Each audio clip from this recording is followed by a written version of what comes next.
Olá, estamos iniciando mais um Cidadania. Desta vez, eu vou entrevistar o professor André Barbosa Filho, que recentemente foi nomeado para a Superintendência de Suporte da Empresa Brasil de Comunicação. Antes de assumir esse cargo, André Barbosa trabalhava na Casa Civil da Presidência da República, encarregado de acompanhar o desenvolvimento do Sistema Brasileiro de Televisão Digital.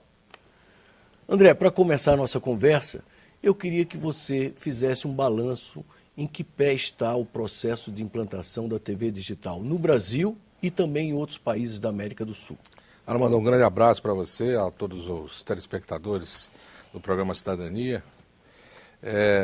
A satisfação que eu tenho em vir aqui é exatamente de poder dizer ao público brasileiro desse esforço que tem sido feito com relação à TV digital. A TV digital é no plano dos países semelhantes ao Brasil, os países ditos em desenvolvimento ou emergentes, uma plataforma fundamental.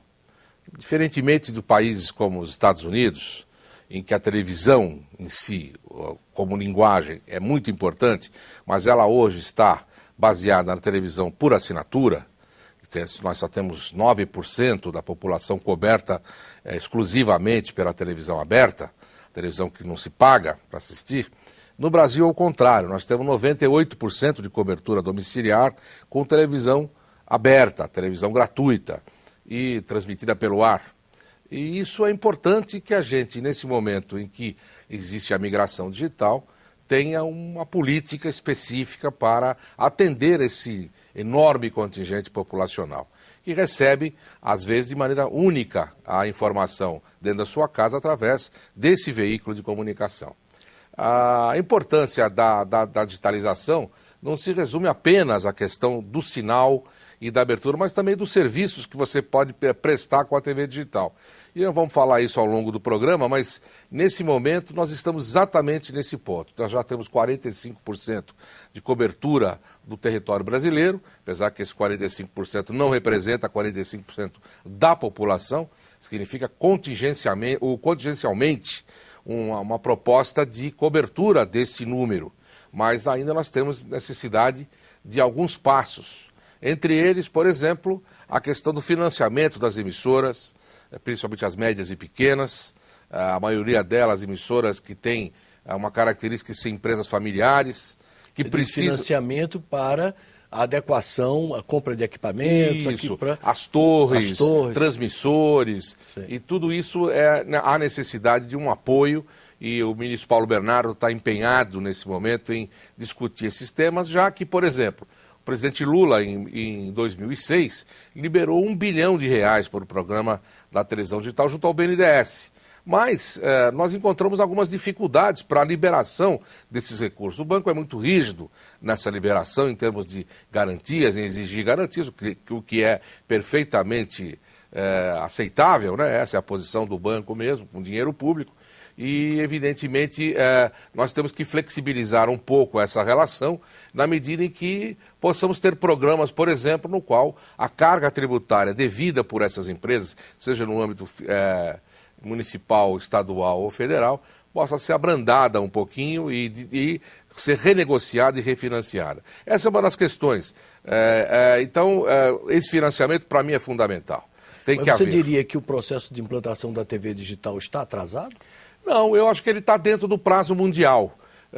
Todos os países demoraram cerca de 10 anos, em média, para fazer a migração. O Japão, por exemplo, que fez sua migração esse ano que passou agora, 2011, lá por outubro de 2011, foi até acompanhado por técnicos do Ministério das Comunicações, começou seu processo em 2001, exatamente 10 anos.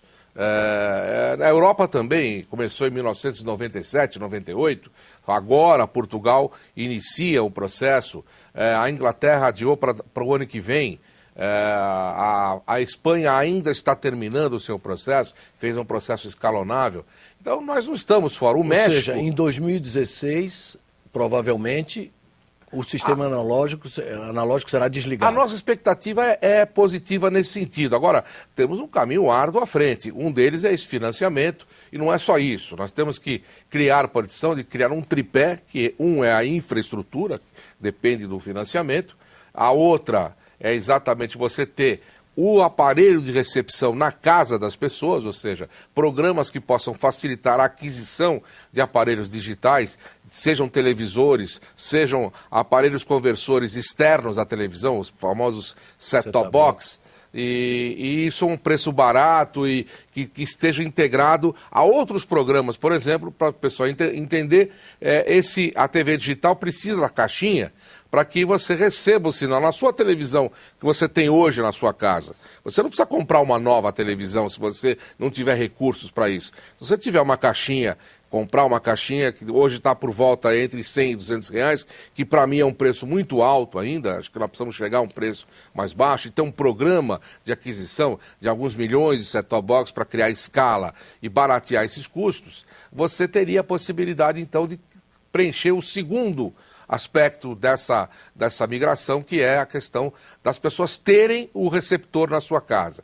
E se tem esse aparelho que não é digital, é um aparelho antigo de tubo, essa caixinha resolve o problema para você receber o sinal digital na sua casa, sem chuviscos, sem fantasmas, e assistir a Copa do Mundo de 2014, que era um gargalo a ser vencido. E o terceiro é a questão dos conteúdos digitais. Você precisa aí avançar também para que produtores, formar pessoal na universidade sobre o mundo digital, para que esses conteúdos não só apresentem qualidade na produção de programas em alta definição, no caso das pessoas poderem acompanhar a compra de televisores digitais, e também a questão da interatividade, que é um tema também muito importante que a gente precisa explicar para a população.